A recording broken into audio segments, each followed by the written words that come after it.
Member for Warringah. Thank you, Madam Deputy Speaker. And I rise to speak about the urgent need for household electrification. The warnings are clear. Global warming is still accelerating and we are due to tip over to 1.5 degrees as early as 2027. So we must accelerate ambition, and that is why I've called on the Albanese government to be more ambitious with its emissions targets and push them to commit to 75% emissions reduction by 2035 as our next NDC commitment under the Paris Agreement. So reducing our emissions requires the biggest collaborative effort for every sector of society. 42% of our domestic emissions comes from households. Electrification of households and cars is key to reducing our emissions and will have the biggest impact on climate this decade. And during a cost of living crisis, it will also significantly lower household costs. Electrification of homes means when a household gas appliance, such as a gas space heating, gas hot water heating or gas cooktop needs replacing, it enables and encourages replacing it with an electric alternative. It won't happen overnight, and however, the government urgently needs to lay out a plan and give Australians, households, the confidence to get started and the assistance they need. Gas heating homes are the #1 guzzler of energy. In our homes, gas heating is the #1 guzzler of energy, 40% of our home energy. Swapping gas heating for a split-cycle air conditioning system will save Australians about $400 a year and is about 4 times more energy efficient than gas. If we combine getting off gas with sealing gaps and insulating walls and ceilings, these 3 things will reduce household energy use by 30 to 40%. Over 80% of the measures in the USA's government's Inflation Reduction Act went to supporting household electrification and will result in reduction in emissions and huge cost of living savings. So the USA government recognised this, and the Albanese government needs to as well.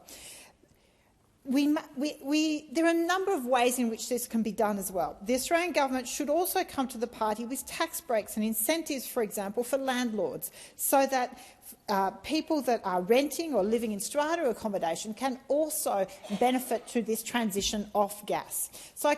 But also we need to ensure we have supply and choice. So I call on manufacturers of machines, gas machines, to make pledges to phase out new models of gas appliances and prioritise expanding electric ranges. We have seen this in the car industry with pledges around phasing out ICE model vehicles. We need to see it in the cooktops and in all those appliances.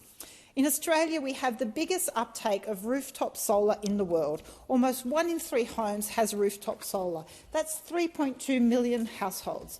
The uptake of household batteries, however, whilst increasing, it's up by 55% on last year, it's still currently only 1 battery for every 7 solar systems installed.